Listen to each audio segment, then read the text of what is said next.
दोस्तों, एक बहुत बड़ी खबर डिफेंस मिनिस्ट्री की ओर से सुनने को मिली। जी हां दोस्तों, हम सभी जानते हैं कि पिछले 15 दिनों से घाटी में टारगेट किलिंग के जरिए कई सारे मासूम लोगों को मारा जा रहा है, जिन्हें बचाते बचाते हमारे जवान भी शहीद हो रहे हैं। बल्कि इन पाक लड़ाकों को मारने के लिए एनआईए, एनएसजी, एटीएस और पैरा कमांडोज भी घाटी में उतर आए हैं। फिर भी कहीं ना कहीं ये किलिंग अभी भी जारी है। लेकिन अभी हाल ही में गृह मंत्री अमित शाह कश्मीर पहुंचे, जिन्होंने वहां होम मिनिस्टर से बात करके तकरीबन 50 सेंट्रल पैरा मिलिट्री फोर्स यहां पर तैनात करने के लिए आग्रह किया, ताकि कुछ भी करके इस सिलसिलेवार टारगेट किलिंग को रोका जा सके। देखा जाए तो गृह मंत्रालय पाक लड़ाकुओं को मारने के लिए दर्जन भर स्पेशल फोर्स घाटी में ला रही है, लेकिन रक्षा मंत्रालय ने जो फैसला लिया है उसी की इस वक्त सबसे ज्यादा जरूरत थी। जैसा कि दोस्तों हमने आपको पहले भी बताया था कि भारतीय सेना के डर के मारे पाकिस्तानी लड़ाके अपनी जान बचाने के लिए पुंछ के जंगलों में भाग खड़े हुए और ये वहीं रहकर घाटी में सिलसिलेवार घटनाओं को अंजाम दे रहे हैं। लेकिन सोचने वाली बात तो ये है कि पाकिस्तानी लड़ाके जिस जंगल में छुपे हैं वो उनके लिए नया है। उन्हें ना तो वहां के रास्ते मालूम है और ना ही कश्मीर में क्या हो रहा है इसकी खबर है। फिर भी वो सेना के हर वार को चकमा देने में कामयाब हो जाते हैं। इसलिए सुरक्षा एजेंसियों की ओर से सेना को इत्तिला किया गया कि इन पाकिस्तानियों को कश्मीर के स्थानीय लोगों से मदद मिल रही है, जिस वजह से वो जंगल में ऐसी जगहों पर छिपे हैं जहां से सेना भी उन्हें ढूंढने में नाकामयाब हो रही है। इसके अलावा उन्हें समय समय पर खाना और दूसरी चीजें भी सप्लाई हो रही हैं, ताकि वो पाकिस्तानी सैनिकों के आने तक जिंदा रह सके। पिछली बार सेना ने भी ये बात कही थी कि हमारे इतने सुरक्षा इंतजाम के बावजूद ये पाक लड़ाके आखिर आते कहां से हैं। 24 घंटे गश्त लगाने के बावजूद ये आखिर आते कहां से हैं? तो दोस्तों इसका एक ही जवाब मिला कि इन्हें अंदर से ही मदद मिल रही है और इसी मदद को रोकने के लिए केंद्र की तरफ से बड़ा फैसला लिया गया।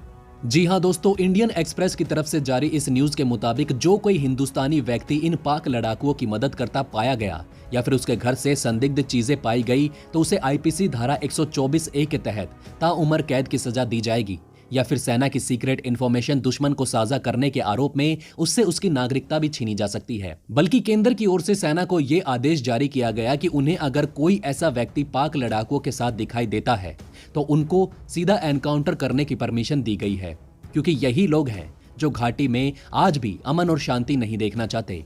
अब दोस्तों आप ही बताइए, ऐसे देशद्रोही लोगों के लिए कौन सी सजा सही रहेगी? तो वहीं दोस्तों दूसरी तरफ ये बात तो पूरी दुनिया जानती है कि दक्षिण एशिया के सबसे ताकतवर वायुसेना की बात की जाए तो जुबान पर सिर्फ एक ही नाम आता है, जो कि है द इंडियन एयरफोर्स। जी हां दोस्तों, चीन की वायुसेना भले ही भारत की वायुसेना से थोड़ी बड़ी है, भले ही उसके पास विमानों की संख्या ज्यादा है, लेकिन जब बात प्रोफेशनलिज्म की आती है तब चीनी वायुसेना भारतीय वायुसेना के आगे कहीं नहीं टिकती। और यही कारण है कि चीन की एयरफोर्स ताइवान और वियतनाम में घुसपैठ के लिए 50-50 की तादाद में अपने फाइटर जेट रवाना करती है। लेकिन आज तक चीन की इतनी हिम्मत नहीं हुई कि उसने अपने J-20 को भारतीय सीमा के करीब भी उड़ाया हो, क्योंकि उसे भी पता है कि भारत के राफेल और सुखोई J-20 को मीलों दूर से भांप लेते हैं। इसके अलावा भारतीय वायुसेना के पायलट डॉग फाइट के दौरान 90s के विमानों से भी अमेरिकी जेट को मार गिराने की क्षमता रखते हैं, जिसका लाइव प्रदर्शन 2019 में पाकिस्तान के F-16 के खिलाफ हुए डॉग फाइट के दौरान हम सभी ने देखा। खैर दोस्तों, ये तो पुरानी बातें हो गई, लेकिन हाल ही में भारत के साथ जो अमेरिका और ब्रिटेन की मिलिट्री एक्सरसाइज जारी है और वहां जो हमारे पायलट्स ने प्रदर्शन किया, उसे देखकर F-35 उड़ाने वाले अमेरिकी पायलट भी दंग रह गए।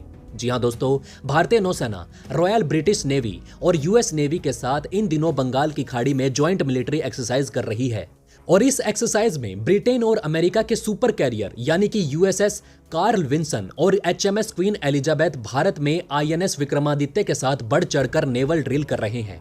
बताया जाता है कि इस एक्सरसाइज के दौरान भारतीय वायुसेना के पायलटों का हुनर अमेरिकी सेना के अधिकारियों को काफी आकर्षित कर रहा है। यहां तक कि इस एक्सरसाइज को लीड करने वाले अमेरिकी प्रतिनिधि ब्रिगेडियर साइमन डोरन ने कहा कि सच में भारतीय पायलट प्लेन उड़ाने के मामले में काफी माहिर और प्रोफेशनल हैं।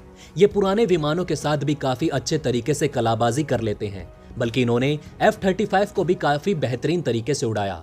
हमें लगता है कि भारतीय पायलट 5वीं पीढ़ी के विमानों को उड़ाने में पूर्ण रूप से सक्षम हैं।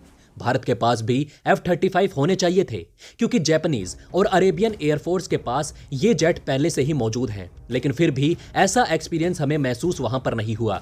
जबकि आज हमें इंडियन एयरफोर्स की ओर से कुछ ऐसे टैक्टिक्स सीखने को भी मिले जो कि भविष्य में चीन के खिलाफ इस्तेमाल किए जा सकेंगे।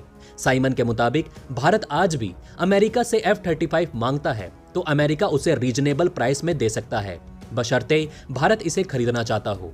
हालांकि दोस्तों F-35 को खरीदने के बदले भारत एमका को ही जल्द बनाने पर विचार करेगा। पर दोस्तों आप ही बताइए, क्या भारत के पास भी F-35 होने चाहिए थे? क्योंकि एमका को बनने में अभी भी 10 साल और लगेंगे।